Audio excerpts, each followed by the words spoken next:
Olá, sejam muito bem-vindos. Esse é o canal Escola Bíblica e hoje nosso tema é muito interessante, pessoal, porque nós vamos entender as profecias.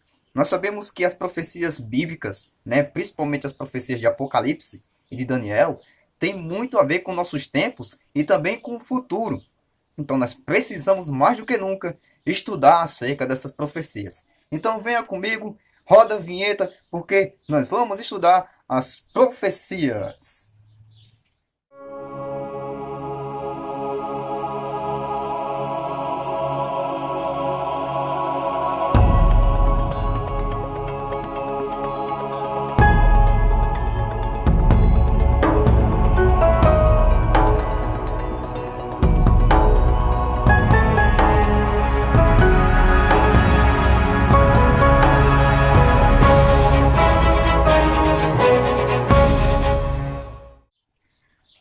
Muito bem, como muitos de vocês devem saber, as profecias, nada mais é do que Deus revelando o futuro para o seu povo. Então é importante nós estudarmos as profecias e compreender acerca do nosso tempo, acerca dos acontecimentos que sucederão antes da vinda de Jesus. Bom, como entender as profecias? Primeiramente, pessoal, eu quero frisar um ponto importante com vocês.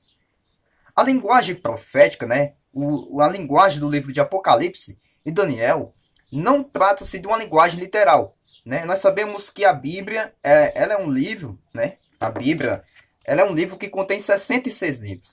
Nós temos livros históricos, nós temos os evangelhos, e nós temos os livros proféticos, nós temos os livros poéticos. Só que existem alguns livros que não podem ser entendidos como a gente lê. E esses livros são Apocalipse e Daniel. Por quê? Porque quando você lê o livro de Apocalipse, acerca das duas bestas, a besta que sobe do mar, por exemplo, você não pode entender como um contexto literal, e sim como um contexto profético. Ou seja, a partir do momento que você lê uma besta que sobe do mar, você não pode compreender que você vai estar na praia de Copacabana, no Rio de Janeiro, de repente vai sair um monstro do meio da praia de Copacabana. Não, não é isso que a Bíblia quer dizer. É uma linguagem enigmática, uma linguagem profética, ou seja, uma simbologia. E você precisa desvendar esse enigma, esse enigma profético, para se compreender melhor o que o autor ali no texto está querendo dizer. E como a gente pode desvendar esse enigma, Desculpa aí, colocando a minha mão. Através da Bíblia. A Bíblia, ela dá a própria interpretação para esses enigmas proféticos. Então, se você for tentar recorrer, por exemplo, a um livro de história, um livro de biologia, de geografia, de astronomia, para desvendar esses enigmas, não haverá como, não é possível. Somente a própria Bíblia, a palavra de Deus, ela dá a interpretação, a chave da interpretação para esses enigmas proféticos. Então vamos avançar um pouquinho. Isaías 28:10 diz o seguinte: porque é preceito sobre preceito, preceito e mais preceito, regra sobre regra, regra e mais regra, um pouco aqui e um pouco ali. Então a gente já sabe aqui, tendo essa base com Isaías, de que é a gente examinar a Bíblia, examinar um versículo aqui, examinar uma passagem acolá, e assim a gente poder começar a construir o paradigma, montar, encaixar essas peças do quebra-cabeça, e assim começar a compreender melhor ali o assunto que o autor da palavra de Deus ali, inspirado pelo Espírito Santo, está querendo se referir. Vamos lá. Tá dando uma travada aqui. Pera aí, eu vou segurar o celular que fica mais fácil, Bora, rapaz, tá travando. Como você viu aí, é preceito, regra, um pouco aqui e um pouco ali. Qual é a importância da profecia? Pessoal, a profecia, desde o começo, desde a queda de Adão e Eva, a profecia foi uma ferramenta, uma forma como Deus se utiliza para se comunicar com o ser humano. Então a profecia é como se fosse uma espécie de instrumento entre Deus e o ser humano, para que Deus possa se comunicar com o seu povo. Provérbios 29:18 diz o seguinte: não havendo profecia, o povo se corrompe, mas o que guarda a lei, esse é feliz. Então a importância da profecia é fazer com que o povo de Deus se achegue mais perto de Deus, saiba dos eventos, dos acontecimentos que sucederão no futuro, ou no presente também, e também não se corrompe, Porque o objetivo principal da profecia, pessoal, é aproximar o povo de Deus. E não aproximar o povo do sistema mundano, que já é corrompido devido ao pecado. Agora aqui é um ponto-chave interessante. Tabela de conversão aí, tabela de conversão profética. A gente vai aqui entrar no nosso ponto-chave. Desvendar esses símbolos. O que é mulher o que representa a mulher em profecia? O que são essas duas bestas que saem ali do mar e da terra, descritas em Apocalipse 13, né? Então a gente vai começar aqui a desvendar o que são esses enigmas contidos na palavra de Deus. A tabelinha de conversão, ela nos sugere que um chifre representa o poder, rei ou reino. O dragão representa o diabo. O cordeiro representa Jesus Cristo. A cauda o falso profeta. As estrelas representam os anjos ou os mensageiros. O Apocalipse significa revelação. E a blasfêmia? O que é a blasfêmia? A gente ainda vai ver aqui no decorrer desse vídeo. Animal é rei ou reino. Mulher é a igreja, né? Mar representa águas em profecia, povos, né? As águas representam povos em profecia. Em profecia, um dia representa um ano, tempos representa anos e ventos em profecia representa guerras e batalhas. Aí você deve se perguntar, Damião, da onde é que você tirou isso? Você tirou isso da sua cabeça? Você tirou isso vendo vídeos? Não, a própria palavra de Deus, a Bíblia Sagrada, dá interpretação para esses enigmas proféticos. E a gente vai ver a partir de agora. Por exemplo, o que é um animal em profecia? Daniel capítulo 7, versículo 17, como vocês podem ver aí na referência bíblica, dá a interpretação. Veja só, estes grandes animais, que são 4, né, como vocês podem ver aí na ilustração, são 4 reis, que se levantarão da terra. Não sei se a gente ainda vai estudar acerca dessa profecia, mas cada um desses animais que vocês estão vendo aí na imagem, na ilustração, representam um império que governou o mundo. A gente vai ver isso posteriormente no decorrer dos nossos estudos. Como você pode ver, animal em profecia representa rei ou reino. Em profecia, um dia representa um ano. E onde é que a gente encontra essa referência? Em Números 14, 34. Segundo o número de dias em que espiastes a terra, 40 dias, cada dia representando um ano. Aqui tem a ver com o povo, né? O povo israelita, eles espiaram a terra de Jericó por 40 dias. Só que eles não quiseram entrar na terra de Jericó. Resultado, Deus disse, olha, como forma de castigo, já que vocês ficaram 40 dias espiando a terra de Canaã, se não estiver enganado, acho que é a terra de Canaã, e vocês não quiseram entrar, então vocês vagueirão pelo deserto por 40 anos. Ou seja, em profecia, pessoal, um dia representa um ano. Como você pode ver aí, um dia representa um ano. Em profecia, mulher também tem um significado. E a gente encontra esse significado também na Bíblia. As mulheres sejam submissas a seu próprio marido, como ao Senhor. Porque o marido é o cabeça da mulher. Agora presta atenção. Como também Cristo é o cabeça da igreja. Então, mulher em profecia, quando a gente fala mulher em Apocalipse, ou mulher em Daniel, está querendo se referir à igreja e não à mulher. Os católicos, eles acreditam que a mulher descrita em Apocalipse 12 é a Virgem Maria. Só que isso é um equívoco, porque aquela mulher descrita ali não é a Virgem Maria, e sim a igreja de Deus. Por outro lado, muita gente diz que aquela mulher descrita lá em Apocalipse 17 representava Jezabel, né? Se não me engano, não é Apocalipse 17, né? Que é a mulher que está montada na besta. Mas não é a Jezabel, e sim a igreja corrupta nos últimos dias. Então, como a gente viu, a gente percebeu, mulher significa igreja. Em profecia, as águas também têm um significado. E Apocalipse 17, versículo 15, também dá essa significação. Falou-me ainda. Quem falou? Os anjos, né? Ou Deus. As águas que você viu ou viste, onde a meretriz, né, que é a besta de Apocalipse, ou melhor, a prostituta de Apocalipse, perdão, onde está a meretriz assentada, são povos, multidões, nações e línguas. Então, pessoal, em profecia, mar ou águas representa povos, multidões, nações e as línguas. Em profecia também, ventos, né, de acordo com Jeremias 51, dos versículos 1 a 5, significa guerras, lutas, contendas e confusões.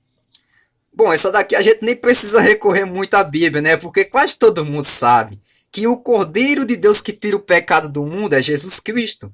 Ou seja, quando a gente encontra Cordeiro em referência nas profecias, a gente sabe que é Jesus Cristo, né? Jesus é o Cordeiro que tira o pecado do mundo. Em contrapartida, né? Satanás, ele é representado por uma imagem de um dragão. A gente conta essa referência em Apocalipse 12, versículo 9, que diz: e foi expulso o grande dragão, que chama Diabo, Satanás. Né? Ali está falando acerca do contexto da expulsão de Lúcifer do céu. Então, em profecia, o dragão representa, né, é uma imagem enigmática ali em profecia do diabo. As estrelas em profecias, né, de acordo com Apocalipse 1:20, significa anjos, como você pode ver aqui embaixo, aqui do slide. Tempos em profecia significa anos também. Tempos em profecia tem a ver com anos. O chifre, né, um chifre que sempre quando você lê nos livros de Daniel e Apocalipse diz que sai um chifre, que tem vários uns animais, umas bestas com chifres. Em profecia, o chifre representa um rei, poder ou reino. Então, quando você vê uma referência falando acerca de chifre na Bíblia, né, não pense que está falando acerca de corno. Está falando acerca de um poder, de rei ou de reino. E a cauda? Né? Apocalipse diz que a cauda arrastou até essa parte das estrelas do céu. A cauda, pessoal, é o falso profeta. A cauda, ela pode ser ou a cauda do dragão ou a cauda do animal. E o falso profeta, ele tem conexão com o falso sistema religioso e também com Satanás. Então, o falso profeta, ele representa a cauda, aquele que vai arrastar o povo de Deus para o engano. E Apocalipse, né? Muita gente tem medo do livro de Apocalipse, né? Muita gente diz, nossa, Apocalipse é o livro mais terrível da Bíblia. Eu não quero estudar Apocalipse. Tanto é que a maioria das igrejas não estuda Apocalipse por medo. Só que o Apocalipse é um livro de esperança que fala acerca da vinda de Cristo. E o que significa Apocalipse? Apocalipse significa revelação. A gente encontra aqui essa referência na Bíblia. Deixa eu pegar aqui minha Bíblia. Aqui. Eu estou segurando o celular e segurando a Bíblia. É meio complicado de você manusear duas coisas ao mesmo tempo. Mas eu quero ler esse versículo com vocês porque é muito especial. Olha só, Apocalipse 1, versículo 1 diz o seguinte: revelação de Jesus Cristo, a qual Deus lhe deu para mostrar aos seus servos as coisas que brevemente devem acontecer. E pelo seu anjo as enviou e as notificou a João, seu servo. Então, Apocalipse significa revelação. Tanto é que quando você pega uma referência do livro de Apocalipse em inglês, o nome é Revelation, que significa revelação. E blasfêmia? O que é blasfêmia? O que é blasfemar contra Deus? No caso, quando aparece blasfêmia em profecia, ela aparece no sentido literal, não no sentido profético. Veja só, é a única referência aqui no nosso estudo de hoje que ela não é profética, e sim literal. Então a blasfêmia representa alguma coisa. Você já se perguntou o que é blasfemar? Blasfemar é quando você brinca com o nome de Deus, quando você faz coisas que somente é atribuída a Deus. Isso é blasfemar. Né? Vamos ler aqui João 10, do 30 ao 33. Aqui. João, vocês me desculpem pelo o galo tá cantando, é porque ele tá louvando o nome do Senhor, ele tá empolgado, ele sabe que eu tô falando da palavra de Deus, então ele tá louvando o nome do Senhor ali. É João 10, do 30 ao 33, né? Vamos ver o que é que diz? Eu e o meu pai, nós somos um. Os judeus pegaram então outra vez em pedras para o apedrejar. Ou seja, está falando acerca aqui de um assunto muito sério. Jesus, porém, lhes respondeu: eu tenho vos mostrado muitas obras boas procedentes de meu pai. Por qual essas obras vocês querem me apedrejar? Os judeus responderam, dizendo-lhe: não te apedrejamos por alguma boa obra, mas pela blasfêmia, porque sendo tu homem, te fazes Deus a ti mesmo. A gente sabe que Jesus, muitas vezes, ele disse que era Deus. E tem gente que não acredita, né? Tem gente que acredita, tem gente que não acredita. Eu acredito. Eu particularmente acredito que Jesus é Deus.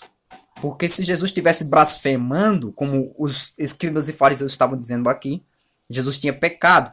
E uma vez que Jesus tinha pecado, ele não poderia ser mais o meu e o seu Salvador. Porque Jesus deveria morrer sendo perfeito, sem nenhum tipo de pecado. E os escribas e fariseus alegavam que Jesus estava blasfemando. Por quê? Porque ele é um homem e estava se passando por Deus. Ou seja, pessoal, a blasfêmia é um sistema ou um líder religioso se colocar num lugar que pertence a Deus. Quando você vê, por exemplo, uma pessoa perdoando os pecados dos fiéis, as pessoas confessando os pecados a um padre, por exemplo, isso é um tipo de blasfêmia, porque somente Deus pode perdoar pecados, e você encontra essa referência na Bíblia. Quando você vê um homem dizendo, eu sou Jesus Cristo, eu sou o Salvador, eu sou Jesus, como a gente vê o Henrique Cristo e tantos outros dizendo que é o Jesus, eles estão blasfemando, porque eles estão ocupando um lugar que é de Deus, alegando ser Jesus. Então a blasfêmia nada mais é do que alguém que pretende perdoar pecados, ou um sistema religioso, pode ser um pastor, um padre, ou uma igreja, que se diz que perdoa pecados dos fiéis. Um sistema que aceita a adoração, ou seja, ao invés das pessoas adorarem a Jesus, adoram as tradições do sistema religioso, ou então pretende ser eterno, ou seja, achando que vai ser perpétuo para sempre, que vai governar o mundo. Então, isso tudo são aspectos de blasfêmia. Estou encerrando esse estudo de hoje. Antes de mais nada, se você puder, deixe o seu like nesse vídeo, se inscreva no canal e ative o sininho, justamente para você poder reter esse conhecimento e se preparar para esses últimos acontecimentos da história, do tempo do fim, antes da volta de Jesus. Eu queria fazer um apelo com você. Por aí, esse conhecimento não é ensinado. O que é pregado nas igrejas não tem nada a ver com o nosso tempo. Não tem nada a ver com o que a Bíblia defende. E o pior, as pessoas, elas ensinam esse conceito das profecias erroneamente. E isso vai comprometer, vai levar muita gente à perdição. Muita gente, quando sair as leis dominicais, sair tantos eventos finais, as pessoas vão ficar perdidas, sem saber o que fazer. Então a gente precisa estudar as profecias. Eu queria orar com você, para que Deus ilumine a sua mente, para que o Espírito Santo te guie a estudar as profecias, a entender o que aconteceu no decorrer das histórias, a entender o que vai acontecer no futuro e mais do que isso, como Deus vai acabar com o pecado e com todo o sistema religioso opressor. Vamos orar para encerrar esse vídeo? Pai querido, estamos aqui, Senhor, orando, depois de um estudo bem aprofundado acerca da Bíblia, Pai, acerca das profecias. Hoje nós entendemos vários enigmas proféticos que eram incompreensíveis, difíceis de se entender. Mas ainda precisamos fazer uma coisa, que é aceitar essa mensagem, aceitar que o Senhor está preparando um futuro maravilhoso para cada um de nós, Senhor. Apesar das dificuldades, do sofrimento desse mundo, o Senhor estabelecerá o seu reino.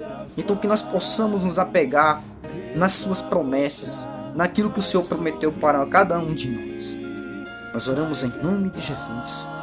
Amém. Deus te abençoe, meu irmão. Daqui a alguns tempos nós estaremos aqui estudando novamente a palavra do Senhor.